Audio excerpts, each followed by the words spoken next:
Takole še enkrat lepo pozdravljeni. Hvala seveda vsem, ki ste ostali tudi na pogovoru. Kot omenjeno in obljubljeno se nam je pridružil Janko Petrovec, dolgoletni seveda novinar in predvsem sodelavec RTV Slovenija, ki je kar 8 let opravljal vlogo dopisnika iz Rima in Vatikana. Janko, lepo pozdravljeni in hvala, ker ste se nam pridružili. In lepo prosim en aplavz za Janka.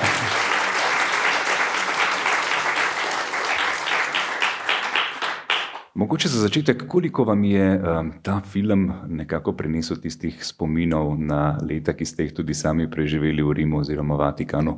Koliko nekih emocij in trenutkov je spodbudil? Ja, precej. Saj jaz kar redno še vedno hodim v Rim, ker imam tam eno lepo družbo prijateljev, s katerimi nekdanjih sodelavcev ali pa kolegov in tako naprej, s katerimi gojim še naprej stike, tako da moram reči, da zdaj po letu in pol, odkar sem se vrnil iz Rima, še zmerom nekako vse moje aplikacije, ki so vezane na javni transport in tako naprej, so še vse aktivne. Tako da ta spomin je dolg, no pa svež, pa pravzaprav sem še zmerom nekako s pol noge tam, če tako rečem. Je pa pač to filmsko okolje, ne. Zdaj jaz seveda, zdaj sem drugo gledal ta film in vidiš ene stvari, ki so absolutno vatikanske, potem so neke druge stvari, ki jih je očitno režiser premaknil v Vatikan, ker se mu je zdelo, da so nekako vatikanske, ampak pač glede na to, da sem toliko let živel v Rimu, znam prepoznati tudi neke določene recimo arhitekturne elemente, ki niso iz Vatikana, ampak so recimo iz Evrja ali pa recimo dvorišče nekdanje palače inkvizicije, ki ni v Vatikanu, pa ga tukaj uporabljajo kot tisto veliko baročno dvorišče. In sem tam recimo zraven razmišljal o tem, kako je že v drugem nadstropju je kardinal Rode živel, ne, te palače. Take stvari, no, so se mi utrnile, predvsem sem razmišljal že na začetku, ko gre z liftom, torej kardinal Lorenz, ne, v 8. nadstropje, ne. Se pravi, in potem, ko pride v 8. nadstropje, potem gre k sobi, kjer je papež umrl, ne. In sem rekel, ups, napaka, ne, zaradi tega, ker prvo hiša Svete Marte nima 8 nadstropij, ampak je nižja in papež je živel v 2. nadstropju, ne, to je absolutno znano. Zdaj, če govorimo seveda o papežu Frančišku, ne, tukaj nikjer ne omenijo Frančiška, seveda, ker film je bil posnet, ko je bil Frančišek še živ, ampak že samo dejstvo, da je ta papež umrl v hiši Svete Marte, namiguje na Frančiška, ker je bil pač Frančišek edini papež doslej, ki je živel v hiši Svete Marte. Vsi ostali papeži predtem so živeli v papeški palači in kot je očitno tudi Leon 14. bo tam živel. Tako da recimo to so neki prvi vtisi, no.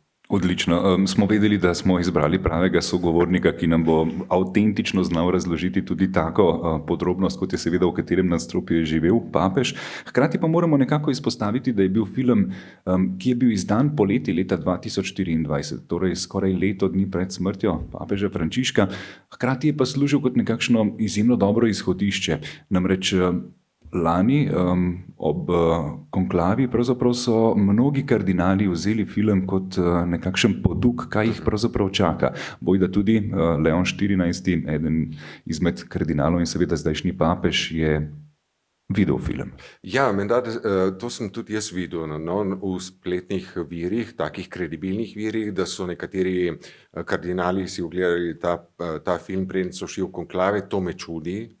Moram reči, da me je to presenetilo. Mislim, da bi si ogledal film, ne samo po sebi, ne, ampak da bi si ogledal film z namenom, da bi razumel, kako bo potem v konklavu. To se mi zdi nekako naivno, ker pač kardinali so stari in izobraženi ljudje, ne. Se pravi, to niso neki naivni mladi ljudje, ki ne bi vedeli, kam pestaco moli v življenju ali pa v svetu. Čeprav potem, takrat, ko se je pa začel konklav, tisto popoldne, sem pa opazil, da je ampak kar lepo število kardinalov, medtem ko so šli v klavzuro, postiralo na Facebooku, na TikToku, na Instagramu to svojo hojo proti Vatikanu, se pravi za vrata, pa hkrati kakor nekako populariziralo ta začetek konklava na tak način preko družbenih omrežij. To moram reči, da me je pa precej razočaralo nekako. No, se mi je zdelo pa tako nekaj plehkega. No, če človek pri 70, 75 letih pa se snema medtem, ko gre v konklave in sem se spraševal, zakaj je to potrebno. Zdaj, odgovor, ki ne vem, če je pravi, ne, sem si dal na način, da po eni strani pač eni ljudje so samovšečni, ne glede na to, ali so izobraženi ali ne, ali imajo določena leta ali ne. Po drugi strani pa mislim, da v zadnjih letih je vendarle postalo očitno, da je veliko delov cerkve, v katerih so te nove načine komunikacije razumeli kot neko priložnost, ne, se pravi, da nagovarjajo tudi neke dele družbe, zlasti mlajše skupine, do katerih prej nekako niso segli, pa da so ta trenutek razumeli kot nekaj, kar lahko ima motivacijski naboj, recimo pri novih vernikih in tako naprej. Še zmeraj se mi to zdi plehko in neustrezno, ampak dobro, nekako razumem. Je pa res, da je film potem po smrti papeža Frančiška doživel še en drugi boom. Ogromno ljudi si ga je tedaj šlo ogledati ravno zaradi teh zgodovinskih relevantnosti. In tudi sami, če pogledamo recimo določene detajle, scenarist je obiskoval Vatikan, se redno odpravljal tudi na vodene oglede. Izjemno pomembno mu je bilo, da poskuša narediti vse skupaj čim bolj verjetno. Nenazadnje izdajanje teh posebnih izkaznic, to, da morajo vsi izročiti svoje mobilne telefone in druge elektronske naprave, da omrežje Wi-Fi v Vatikanu pravzaprav se začasno izklopi, da seveda v Sikstinski kapeli se aktivirajo še dodatni motivci brezžičnih signalov. Vse te stvari so resnične. Absolutno so resnične, ja. Tudi način, na katerega sprožijo beli ali črni dim, je resničen, ne. Tudi to, da imamo dva momenta, se pravi najprej, da se zdrvmi, tako rekoč, ne, se pravi tradicionalno skuri papir, ne, na drugi strani se da pa bombico, ki pač naredi črni ali beli dim, to je absolutno vse dokumentirano. Zelo lepo se mi zdi tudi portretirano to, kako poteka glasovanje, ker je to absolutno naštudirano, tako kot piše v kanonskem pravu, se pravi listek prepognem, ga položim na krožniček, vzamem krožniček, spustim, da zdrsi dol, pokrijem volilno skrinjico, ne. To je vse absolutno tako, kot mora biti, ne. Sikstinska kapela, itak vsi vemo, zanimivo je, ne, da Sikstinska kapela temu namenu ne služi od takrat, ko je bila v baročnem času zgrajena, ampak šele od leta 1878, ne, konklave se je prej dogajal včasih v Sikstinski kapeli, včasih kje drugje, od takrat, ko so Italijani po zedinjenju Italije leta 1870, pa potem papeže in cel papeški dvor konfinirali, da tako rečem, znotraj vatikanskega obzidja, od takrat naprej, se pravi od konklava leta 1878 naprej, je pa Sikstinska kapela v bistvu edini kraj, kjer se odvija konklave. To v zvezi z mobilnimi telefoni je absolutno res, kar zadeva tudi v zvezi z motivcem signala in tako naprej. In res je tudi to, zdaj ne znam oceniti, do katere mere bi lahko ženske redovnice se svobodno gibale po hiši Svete Marte v času konklava, to ne znam oceniti, tudi nimam podatka, gotovo pa ženske so, ne, ker enostavno redovnice skrbijo za vsa ta servisni pogon oziroma velik del tega servisnega pogona, mislim, to smo pač tam še zmerom, ne, da redovnice imajo ne bi rad bil žaljiv do kogarkoli, no, ampak recimo to funkcijo tega nekega služenja, ne, se pravi visokim cerkvenim dostojanstvenikom, kar je eden od problemov, s katerimi se zdaj recimo v progresivnih krogih v cerkvi na veliko ukvarjajo, ne, se pravi, da tukaj je treba dostojanstvo ženske zaščititi na nek nov, sodobnejši, modernejši način. Tako da veliko tega, no, je pa seveda dejstvo, ne, da ne glede na to, da je Berger in njegovi soscenaristi se očitno posvetil analizi pa verodostojnosti, je vendarle delal na predlogu Roberta Harrisa, ne. Zdaj, Robert Harris je izjemno uspešen pisec zgodovinskih romanov. Jaz sem nedavno prebral njegove Pompeje, recimo, ne. Je pa on tudi pač žanrsko spreten človek, ne. Se pravi, on ve, da rabi ene 2-3 twiste, v naraciji zgodbe, ne, ki so plod njegove domišljije in ki včasih zmotijo. Ne. Zdaj, tukaj smo šli pa v eno zgodbo, v kateri na predlogo, ki je žanrsko Harrisovska, Berger potem postavi en cast, ki boljšega skoraj ne bi mogel najti, ne, z recimo eno izjemo, no, ki se mi zdi, da je zdrs pri castu. Tako da ta cast mu popolni s svojim neverjetnim talentom igralskim, mu popolni vrzeli, tako da ta recimo zaključni twist, ne, bomo rekli, za naše dojemanje tega filma pravzaprav ni potreben, ne. In na nek način, potem, ko se pa vendarle zgodi, si pa reče, ok, kdaj bo drugi del, ne?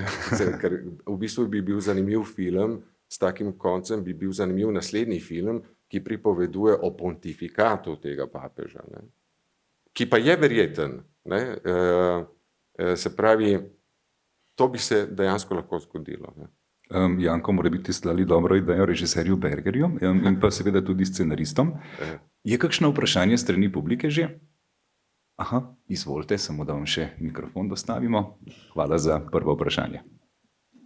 Rada bi vprašala, strašno me zanima, a je papež Frančišek vedel in mogoče odobril takle film, glede na njegovo sporočilnost? Ne vem, gotovo obstaja kakšen dokument, ki ga jaz ne poznam, ali pa recimo kakšna njegova izjava. Papež presenetilo bi me, če ne bi, moram reči, ne? Ker papež Frančišek je imel mnenje o mnogo čem. Tudi o stvarih, v katerih mogoče mu ne bi bilo treba izražati svojega mnenja, predvsem pa je bil on sam svoj PR-ovec. To smo mi vedno znova ugotavljali, ne? On je bil izjemno spreten pri komuniciranju z javnostjo.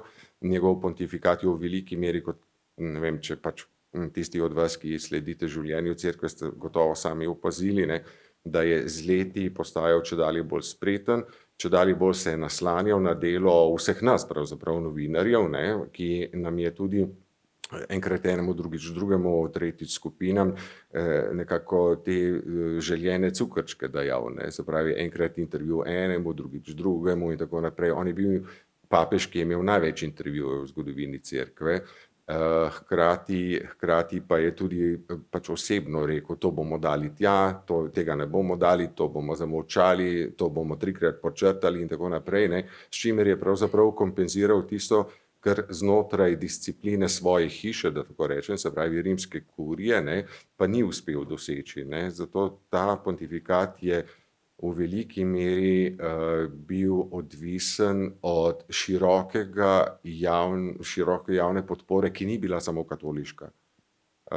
To je bil eden najbolj priljubljenih papežev med nevernimi ljudmi, ne, zato pa je bilo toliko več skepse do njega znotraj njegove hiše, no. Bomo rekli, zaradi tega, ker je bil pa on po svoje, dobro, zdaj bi lahko nadaljeval dolgo časa, ampak je bil po svoje zelo ena taka dvojna osebnost, ne, po eni strani, ampak iskren na obeh smerih, no. Se pravi, po eni strani ta motivator, ki ga vsi poznamo, ne, ta človek, ki je znal presenetiti, ki je znal šokirati, tudi ki je vsak drugi dan nam dal misliti, ne, s kakšno svojo mislijo in tako naprej. Po drugi strani bil pa monarh vendarle, ne, ker pač seveda ta, se pravi, kako ne rečem, pač, a veste, Vatikan je, se pravi, elektivna, absolutistična, teokratska monarhija. To je družbeni red v Vatikanu, ne. In on je pravzaprav monarh in on se je kot monarh tudi vedel znotraj obzidja, ne. Se pravi, on je zelo dostikrat ljudi užalil, jih postavil v kot, jim dal vedeti, da nič ne štejo in tako naprej, no. In tukaj se potem z leti seveda nakopičijo zamere. Hvala za prvo vprašanje. Je že drugo vprašanje? Aha, izvolite. Monarh, ki je prihajal iz ljudskih množic. On je poznal favelo najbolj dno in pa seveda vrh. In zato mogoče si ti on ni izbral rdečih čevljev, kot so vsi imeli. Zato je spal, kjer je spal. Ker je hotel vedeti, dati ljudem, da so tudi taki, ki nimajo in da jim je treba dati. In zanimivo, njegov naslednik je podoben. Zgleda, da cerkev išče svojo pot v novem svetu, oziroma drugačnem, kot je bil. Ker ne more se postaviti na vrh, pa stati gor, ampak more nekako priti med nas. Saj tako imam jaz občutek. Ja, to ste zdaj Hvala. načeli eno zelo široko razpravo, ne, na to temo. To gotovo to drži, kar pravite. Ne. On je bil, torej, ko rečemo monarh, mislim na človeka, ki komandira, ne, se pravi, ne, ki včasih tudi ni ne vem kako kolegijalno okrog te, in se pravi, da tisto, kar mu na nek način njegov položaj omogoča, tudi izkoristi v tem smislu, ne, da za razliko od Benedikta XVI., ki se je pri vsaki stvari 5-krat posvetoval, pa na koncu naredil manj, ne, je bil Frančišek človek, ki je najprej naredil, no, ne bom tako rekel, ne bom rekel, da je najprej naredil, pa potem premislil, ampak so bile tudi neke določene situacije, recimo na temo migrantov, dostikrat je šel impulzivno, tako kot je on čutil iz izkušnje, ne, dolgoletne pastoralne, duhovniške izkušnje, tudi Favel, kot ste sami rekli, se pravi iz izkušnje trpljenja, ne, to je nedopustno, da bi ljudje in tako naprej, ne, je šel v neke odločitve, pa je potem 2 koraka nazaj naredil, ker je bil enostavno pod takim pritiskom konservativnih struj, da je enostavno moral iti 2 koraka nazaj, ker ne smemo pozabiti, da bistvena naloga papeža, katerega koli, je držati skupaj cerkev. Ne? In pri papežu Frančišku je njegovo iskreno prepričanje, da je treba narediti v določeno smer nekaj korakov naprej, povodovalo oziroma sprožilo potem določene reakcije, ki so za to enotnost cerkve postajale čedalje bolj nevarne. Zato pa je zelo zanimiv ta citat iz tega filma, ne, ko nam Lorenz reče, da prepričanost je problem, ne, da se pravi prepričanost vodi v izločanje, v ločevanje, ne, in preprečuje dialog. Ne. Tudi zato je ta film tako dragocen, pravzaprav, ne, ker v bistvu govori o tem, da v dvomu ni nič napačnega, ne? Dvom je potreben za to, da lahko sobivamo. Meni enkrat pokojna Manca Košir v enem pogovoru mi je rekla, jaz sem v določenem trenutku v življenju ugotovila, da ne morem hkrati imeti rada in imeti prav. In to se mi je tako globoko nekako zasadilo in mi je dalo veliko misliti in sem pomislil, to je res, ne? Mislim, takrat, kad imaš nekoga rad, ne moreš imeti v dialogu z njim zmerom prav. In obratno. Ne. Koliko je pa v bistvu v samem filmu, ko govorimo o izbiri novega papeža, res dobro prikazana ta dvojnost, na eni strani konzervativna, na drugi strani liberalna struja. Najbrž je nekaj takega moč pričakovati vsakič. Ja, torej ljudje imajo različna prepričanja, to absolutno velja za kardinale. Zdaj tisto, kar smo mi opazovali, pa kar so opazovali pravzaprav tudi v vseh prejšnjih epohah, ne, takrat, ko so se ljudje opredeljevali do vrednot določenega papeža ali pa do smeri, v katero vodi cerkev. Ljudje imajo različna stališča, ne? Ampak tukaj za potrebe neke jasne filmske naracije so bila izostrena, ne? Kar ne pomeni, da ne obstajajo, ampak mogoče se vendarle v nekem dialogu drugače petijo, drugače razvijajo. Zdaj, tu recimo v tem filmu prej sem omenil, ne, da pač eno izjemo v tem vrhunskem kastu bi pa vendarle moral narediti in ta izjema gotovo mi je žal, no? Ampak to je Sergio Castellito, ki je v bistvu v ta kast pripeljal neko maniro igralsko, ne, ki ne ustreza temu filmu, ne, ki je sicer v neki določeni struji filmske igre v Italiji močno prisotna, pa močno priljubljena, ampak tukaj moti. In jaz sem prepričan, da če bi tu sedel zraven nas Berger, recimo režiser, pa bi ga vprašali, kako ste ravnal s Castellitom, sem prepričan, da bi odgovoril 3/4 materiala, ki sem ga z njim posnel, sem ga izrezal. Ker je dejansko v slogu igre je moteč element, ne, zaradi tega, ker prinaša noter nek ta italijanski, kako naj rečem, ta rahlo humorni esprit, ne, to ironijo, ne, ki je, kot da bi udaril s kladivom po harfi, ne, ki pa jo, pač na katero pa igrata Ralph Fiennes in Stanley Tucci, ne. To pa tako lepo igrati tako lepo je gledati igralce, ki znajo tenkočutno melodijo spletati in je hkrati tako čudovito berljiva, ne, da vse te notranje salto mortale, jaz kot gledalec lahko spremljam, z njimi sočustvujem in preko njih, ne, preko njihovega igralskega, čustvenega niansiranja spremljam to zgodbo in nasoljujem v sebi. Še kakšno vprašanje? Upam, da nisem spregledal kakšne roke, če pa bo, pa kar pokažite. Hotel sem še vprašati, ko se seveda nekako lotevamo, veliko stvari smo povedali o točnih segmentih, kaj pa recimo, kar se te netočnosti tiče, nekje sem prebral, da to, da bi se skrivoma imenovani kardinal kar tako pojavil na konklavu in dejal: "Živjo, prišel sem oddati svoj glas", to se ne bi moglo zgoditi. Ok, ampak to ni dokončna napaka, ne, da se razumemo. Ne. Tukaj je spet za potrebe filmske naracije zadeva izostrena. Ampak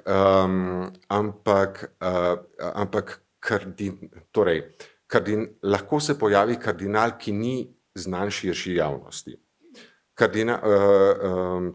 Papež lahko imenuje kardinala, kot je bilo rečeno, se pravi po metodi in pectore, se pravi v srcu, ne, ga lahko imenuje in je ta kardinal, se pravi, skrivno postal kardinal.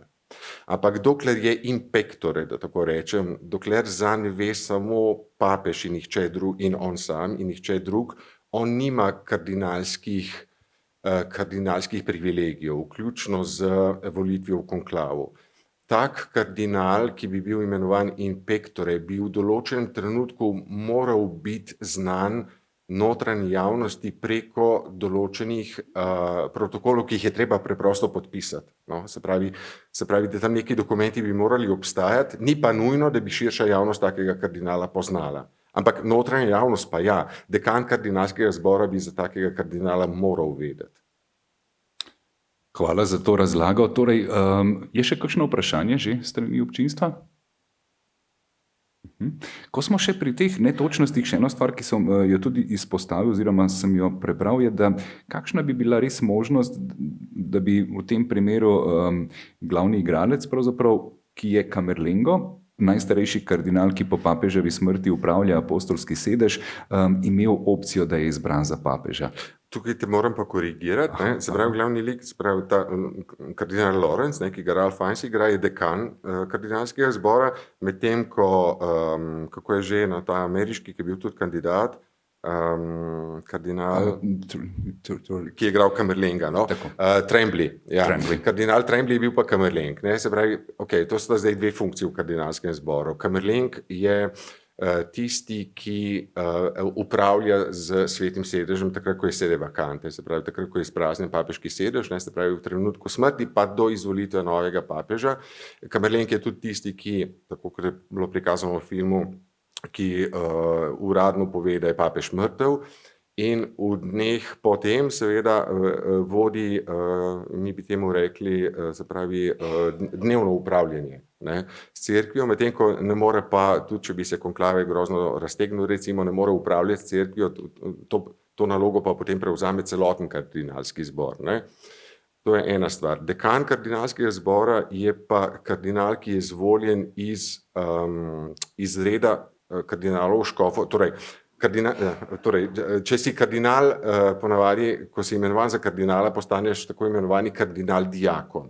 To je neka prva skupina in potem, ko minajo leta, postaneš kardinal duhovnik, to je drugi red kardinalski, in potem, ko si imaš že dolgoletni staž kot kardinal, postaneš pa kardinal škof, ne. To so tri skupine, ki imajo vse enake pravice, več ali manj, samo ta naziv se spreminja. In v tej skupini kardinalov škofov, oni izmed sebe, se pravi, to so tisti z najdaljšim stažem, izmed sebe izberejo nekoga, ki ga papežu ponudijo kot dekana, se pravi tistega, ki bo vodil celotni kardinalski zbor in papež se mora s to izbiro strinjati, ne. Na ta način potem kardinal Lorenz, ki igra pač, Ralph Fiennes igra to vlogo dekana in dekan je dejansko tisti, ki organizira celotni konklave in ga tudi vodi. Sta pa lahko tako Camerleng kot dekan sta seveda tudi potencialna kandidata, ne? Ker zdaj, se pravi, mi vemo, da aktivno pravico pri izbiri novega papeža imajo vsi kardinali, ne glede na red, se pravi kardinali diakoni, kardinali duhovniki in kardinali škofi, ne glede na red, samo morajo biti mlajši od 80 let, ne, vsi imajo aktivno pravico voljenja, pasivno pravico, se pravi biti izvoljen, imajo pa vsi krščeni moški tega sveta. To vedno znova pozabljamo, zaradi tega, ker je cerkvena praksa pač takšna, da se novega papeža vedno znova izbere izmed kardinalov. In nazadnje, ko se je zgodilo, da izbrani papež ni bil ne kardinal, niti škof, je bilo konec 13. stoletja. No? En zelo zanimiv papež je to bil, ki smo ga večkrat omenjali v času odstopa Benedikta XVI. To je bil Celestin V., ki je bil izbran leta 1291. On je bil en menih, ni bil niti duhovnik, bil je menik puščavnik, v srednji Italiji, živel tam blizu Aquile. In ta Celestin V. je bil pa zelo popularen v svojem času, ne podobno kot recimo stoletje predtem Frančišek Asiški. V glavnem je bil nek puščavnik, ki je širil nauk na nek zelo pristen način, ljudje so ga grozno imeli radi, romali so k njemu tako po nasvete in tako naprej. Ne? In glede na to, da takratni kardinalski zbor, ki je imel vsega skupaj, mislim, da 20 kardinalov, je bil sprt med sabo, ker to je pravi 13. stoletje, to je bila fronta med kardinali, ki so prisegali na imperatorja, cesarja, se pravi, govorimo o cesarju Svetega rimskega imperija nemškega jezika, nemškega naroda, in profrancosko struje, in oni so se ves čas med sabo klali in tako naprej, se niso mogli zediniti, in na koncu so šli k temu puščavniku, ki so ga v Rimu tudi vsi poznali, in so mu rekli, da bi ti hotel postati papež, in on je rekel, da ja. In ta isti Celestin V. je potem bil tudi zadnji papež pred Benediktom XVI., ki je odstopil z tega položaja. Ne. Tako da zdaj praksa je eno, teorija je pa drugo, ampak teoretično vsi moški, ki smo bili krščeni, lahko postanemo papeži, če nas kardinalski zbor seveda izbere. Vidim, da se vas je že kar nekaj začelo zanimati za delovno mesto. To je edini pogoj. No? Kanonsko pravo pravi, da določa samo ta dva pogoja. Ne? Moraš biti moškega spola in moraš biti krščen. To sta pogoja za postati papež. Ženska pa ne. Aha. Torej, gledajte, torej pri poročenih moških bi bilo treba razumeti, bi bilo treba, ker to so pa zdaj tistih 50 odtenkov sive, veste, recimo anglikanski duhovniki anglikanske cerkve, ki prestopijo v katolicizem, lahko ostanejo poročeni. Tudi kot katoliški duhovniki. Potem recimo v določenih vzhodnih cerkvah, ki so po schizmi leta 1054, ko so katoliška cerkev in pravoslavna cerkev, ko sta se nekako ločili, so določene struje v vzhodnih cerkvah, ki so se naknadno v kasnejših stoletjih vrnile pod papeža in priznavajo papeža kot svojega vrhovnega vodjo, ampak v svojem obredju, da tako rečem, so pa ohranili prvine pravoslavne cerkve. In tudi v teh vzhodnih cerkvah duhovniki so v nekaterih izmed njih poročeni lahko. Tako da zdaj ste me našli. No? Enostavno bi bilo treba imeti enega pravnega, kako? Aha, tako da ste poročeni in niste krščen, tako da mislim, da bo mečken težje do papeškega mesta. Še kakšno vprašanje? Aha, tukaj imamo enega, pa tudi roko sem videl v zadnje. Najprej izvolite. Hvala lepa. Mene pa zanima, rekel ste že, da so tele sestre, ki služijo, tudi vključene v življenje v Vatikanu kot služeče in kot delajo in urejajo in tako naprej. Pa tudi to je hiša Svete Marte, ki Marta je vedno delala, pa služila, pa stregla. Ampak kako vidite to vlogo te sestre glavne, ki je tudi prizadeta, ki je sodelovala s papežem pokojnim, ki je potem tudi to skrivnost nekako napeljala. To me zanima. Pa še to, ko so začeli s konklavom, se mi zdi, da je ona tam sedela pa slišala, da so neki ven predvajali tudi, da sem to narobe dojela. Mislim, da je ona slišala samo nekako preko zvočnika, Ja, ki je no, šel preko zvočnika. vrat. Ne. A to je vzvočeno, se to najbrž ni, ne? Odvisno od prostora. No. Po moje, zdaj ste me pa našli, v Sikstinski kapeli po moje postavijo mikrofon, no. ker pač ne glede na izjemnost tega prostora, akustika pa ni njena vrlina. No. Tako da tudi, kadar se mašuje, recimo takrat januarja, ne vem, kateri januar je že, ko vsako leto papež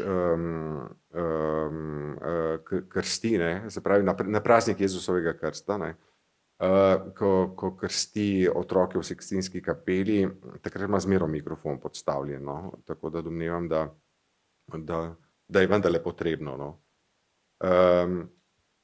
Ampak vprašanje je bilo nekaj drugega. O sestri Agnes in Aha, o ja. vlogi. No, torej jaz, ko sem gledal ta film obakrat, ne, sem bil tako vesel, no, ker Izabela Rossellini je seveda Italijanka, no, ampak vsi vemo, da ima pač to ameriško svojo komponento, ne, se mi zdi tako čudovito, ampak to čedalje bolj ugotavljam pri sodobnih ameriških filmih, da takrat, kadar vidim zlasti ženske, pa čedalje večkrat tudi moške obraze, na katerih ne vidim sledi botoksa ali pa drugih posegov, ne, je to meni grozno čudovito, no. Ste videli, recimo, Izabela Rossellini, pa tudi Ralph Fiennes, ki ga vsi poznamo, ne vem, spomnite se Schindlerjevega seznama, ne, ki smo v bistvu vsi trpeli, ne, v tem dualizmu med tem angelsko lepim moškim obrazom in totalno, ko ne rečem, spervertirano dušo do konca, ne, in je ta napetost med dvema vseh nas ustvarjala nek tak dramatičen naboj, da tega filma enostavno nismo mogli ne gledati do konca tudi zaradi njega, ne. Tako se mi je zdelo zdaj recimo pri Izabeli Rossellini, ki je tako čudovito, da ta obraz, na katerem so gubice, ne, je mečkam povešana koža, tako naprej,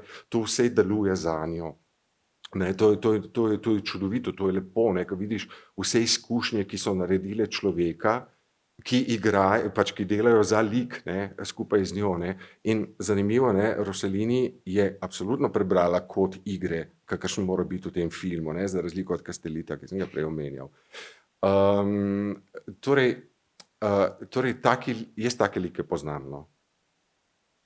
Take ženske med redovnicami, ki te sezujejo z zakutnostjo, s pronicljivostjo svoje misli in vere. Mislim, zdaj se to grozno sliši, ker kot da hočem narediti neko razliko med žensko in moškim, no, ni, ampak zdaj recimo pač, ko pač razmišljamo znotraj te distinkcije, ki jo cerkev sama dela, ne, med moškim in ženskim spolom, ne, in potem vidiš v cerkvi, spoznaš včasih dejansko med rodovnicami ljudi neizmerne, ne bom rekel samo duhovne in intelektualne globine, ampak predvsem izjemno izostrenega čuta za sočloveka.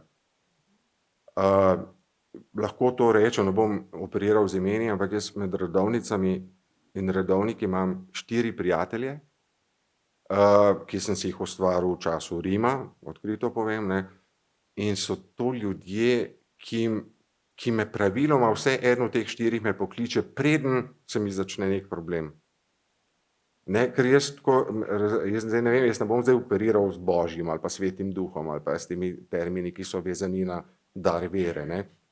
Jaz si to pač preprosto razlagam na ta način, da so do te mere izostreni v poznavanju človeka in da me imajo tako zelo dobro naštudiranega, da vedo, kdaj bi lahko zdrsnil, no, preprosto, jaz ne vem, če govorim smiselno, no. Najbolj se imate tudi iz svojega življenja izkušnje, se ni treba, da je človek redovnik ali pa redovnica za kaj takega, no. Hvala za ta odgovor, ja, in seveda lahko še dodamo, da je bila Izabela za ta film tudi nominirana za Oskarja in da je bila prvič v karieri, prvič po 50 letih. Tako da očitno so se te gube morale nabrati tudi za ameriško filmsko kritiko. Tamle imamo še eno vprašanje, izvolite. Hvala. Zanima me, če kaj resnice na tem, da je bila v določenih stoletjih, enkrat ne vem, med 14. ali pa 17. Da je bil papež ženska, kasneje so jo imenovali papežinja Ivana, ali je to fikcija? A veste, da te zgodbe pa jaz ne poznam. Zdaj, če govorimo o 14. stoletju, to je čas, ki je bil grozno razburkan, ne. Vi veste, da smo takrat imeli po 2 papeža vzporedno, ne, se pravi enega zakonitega in drugega, ki se je imel za zakonitega, pa stališča sodobne historiografije ni, ne, se pravi Avignon in Rim, tako da te zgodbe so se pojavljene. Jaz sem tudi, mislim, zdaj nisem pripravljen na odgovor na to vprašanje, mi je žal. Imam tudi jaz nekako v spominu ta podatek o neki papežini Ivani. Je pa res, da ampak to, kar nam pa ta film ponudi, ne, v premislek, a smo že rekla, to je pač ena stvar, ki je možna, no? ki je možna, ne? Se pravi, ker če gledamo mi po kanonskem pravu, kaj je moški po kanonskem pravu, ne? Je pač nekdo, ki odrašča kot moški, ki živi kot moški, in ki pač razmišlja kot moški, deluje kot moški in ima pač moški izgled, ne? Kanonsko pravo ne govori o tem, da bi bilo treba spolne organe preverjati pri človeku, ne? Se pravi, tukaj imamo opravka z eno osebo, ki ima spolne organe obeh spolov, ne? Se pravi interspolno osebo. In po kanonskem pravu je taka možnost obstaja pravzaprav, ne? Zato, ker nihče nič ne prepoveduje česa takega. Drugo vprašanje pa je seveda, kaj bi taka izbira pomenila za obraz, za ugled in za javno razmišljanje o cerkvi, ne? To je pa drugo vprašanje. Jaz si lahko predstavljam, da bi to bi odmevalo, ne? Ja. Počasi že pišemo tudi scenarij za Konklave 2. Ne samo, da smo si ga zaželeli, ampak počasi imamo že. Hvala za vprašanje. Aha, tukaj imamo še eno vprašanje v tretji vrsti. Samo še mikrofon vam predamo, toliko, da vas bodo potem tudi kasneje slišali. Izvolite. V mladosti ne so nam, kaj sem vse sorte povedali, ampak je bilo tudi to, da postavijo bodočega papeža na poseben stol in mu preverijo in rečejo pape est. Ok, ne, mislim, da tega ne počnejo več. Zdaj še. Ne, mislim, da tega ne počnejo več. Jaz nisem nikoli slišal za to. No. Super, hvala za tale dodatek. Tamle imamo eno vprašanje tudi na balkonu. Izvolite. Lahko prosim. Ja. Torej, najprej izrecna hvala za izbor tega filma. Izjemen je in mislim, da je vreden ponovnega ogleda ravno zaradi vseh teh misli fantastično odigranih strani glavnega igralca, tega dekana, kot res, ki je predstavljen kot velik človek, ne? Predvsem to. In zelo lepo pozdravljam zelo cenjenega gosta. In zdaj pa postavljam zelo mogoče celo malo neumno vprašanje, ampak meni se zdi, ker se nisem z te stvari dobro nekako, jaz sem nekako živela v prepričanju, da konklave pomeni, da se hiša dejansko zapre. In zaprtost, torej razumem, da pride zelenjava in te stvari notri v hišo, ampak ne, da pride do dekana lahko, ne, torej do tega vodja, neka oseba od zunaj. Razumem, da je to fantastičen način povezovanja zunanjosti, notranjosti, tega dramaturgije same zgodbe, samega filma. To nekako razumem, ampak me zanima, je res to? A ni, ker nekako razumem, če je to zaprtost, dobro, med njimi veljajo, ker so zelo, zelo krvavi pod kožo, tako kot vsi ljudje, in težave pa vsi vemo, ne? Če bi znali torej stopiti čez svoj lastni ego, pa sebe ne postavljati vedno samo v prvi položaj in vse to, kar je tu povedano, je toliko lepega, da je vreden še enkrat pogleda. Ampak to me skozi gloda. A je to res? Ok, ustavi me, če bom predolg. Zdaj se bova vrnila spet v 13. stoletje. 1268. leta se je začel konklave, ki je bil tudi eden od teh spornih, ne, ker se kardinali enostavno niso znali med sabo zmeniti. Ne. Poleg tega takrat, konklavi ni potekal v Rimu, ampak v Viterbu, zaradi tega, ker je bilo to eno obdobje, v katerem je Rim bil pod upadi pod konstantnimi upadi cesarskih, se pravi naših čet, ne, in ni bilo varno bivati v Rimu. Se pravi, konklave se je dogajal 1268, se je začel v Viterbu, 19 kardinalov je bilo takrat in niso prišli do izbire. In to je trajalo 3 leta. In vrli meščani Viterba so na koncu imeli vsega zvrhan kufr in so jih dobesedni s ključem zaklenili v papeško palačo, ki pač še danes stoji in si jo lahko gledate, je grozno lepa. So jih s ključem zaprli v en prostor v papeški palači in so jim rekli, zdaj pa dokler se ne odločite, vam ne damo niti za jesti. Dobesedno tako je bilo. Potem je zadeva šla še naprej, ker so bili pa kardinali očitno do te mere neenotni, da so jim potem začeli vendarle dajati kruh in vodo, ampak ker se zadeva še zmerom ni rešila, so jim razkrili streho. Tako da je deževalo na njih. Tako da to je bila grozna ena zanimiva zgodba, no, iz 13. stoletja, ki je dokumentirana, to ni neka urbana legenda in od takrat naprej se potem konklave, ne, se pravi s ključem, zadeva pač plete. Vsak konklave se pač kardinale izolira in dokler ne pride do odločitve, ste pač tam. Se je pa v zgodovini zadeva nekoliko omehčala, tako da kako to danes poteka. Vsi kardinali grejo v en določen del Vatikanske države, ki vi tako veste, da je drobcena, ampak oni imajo omejeno gibanje, se pravi hiša Svete Marte, kjer spijo in jejo, del vrtov, kjer se lahko zluftajo in se malo sprehodijo in se pogovorijo, potem pa preddverje in Sikstinska kapela, ki ima drugi vhod, ne tistega, ki če ste bili v Rimu, ste šli preko Vatikanskih muzejev, ste prišli do Sikstinske kapele, ampak oni imajo drug vhod, ki je neposredno iz zadnjega dvorišča, ne, iz vrtov noter se lahko gre. Skratka, to je na nek način njihov prostor, ne, ki je omejen. Oni se gibljajo v tem prostoru, oni so dolžni ne komunicirati z žandarji, švicarskimi gardisti, sestrami, ki jih srečujejo in tako naprej, oziroma so dolžni ne se pogovarjati o tem, kaj se dogaja zunaj obzidja. Gotovo se tu sem in tja se stvari prekršijo. Jaz sem se tudi med ogledom filma spraševal, ali dekan, ki seveda ima nekega škofa ali pa nadškofa, nominalnega škofa ali pa nadškofa, ne, kot svojega nekako osebnega sekretarja,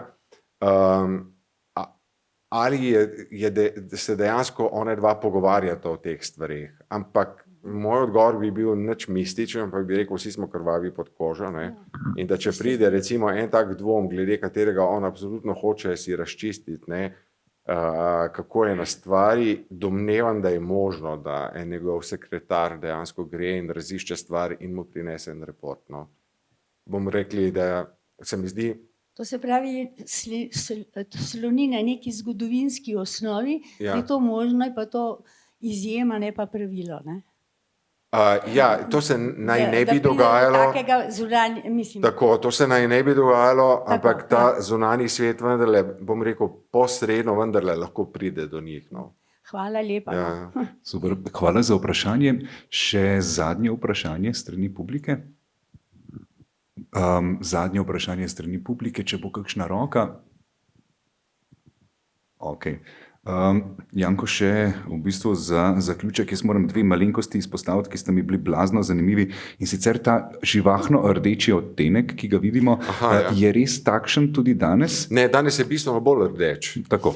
To sem tudi jaz opazil. Ne? To je grozno zanimivo, ker ta film ima izjemno estetiko, ne? Belo-črno-rdeče, ne? Ste opazili. Ne?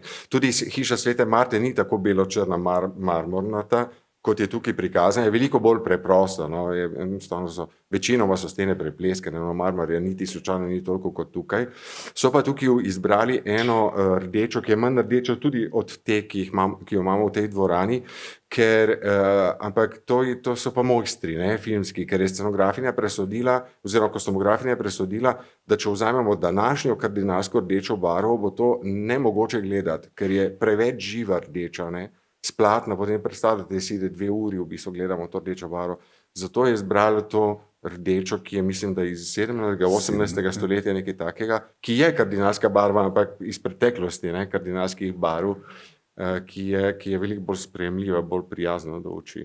Toliko, da boste vedeli, če slučajno kakšnega kardinala srečate in bo imel drugačen rdeči odtenek. Ima pravo obleko. Najlepša hvala. Hvala še enkrat za vašo današnjo družbo in pozornost in hvala Janku Petrovcu Hvala lepa. za to, da nam je Hvala tebi. pomagal seveda razčistiti številne dileme okoli filma Konklave. Hvala vam pa prijeten dan še naprej.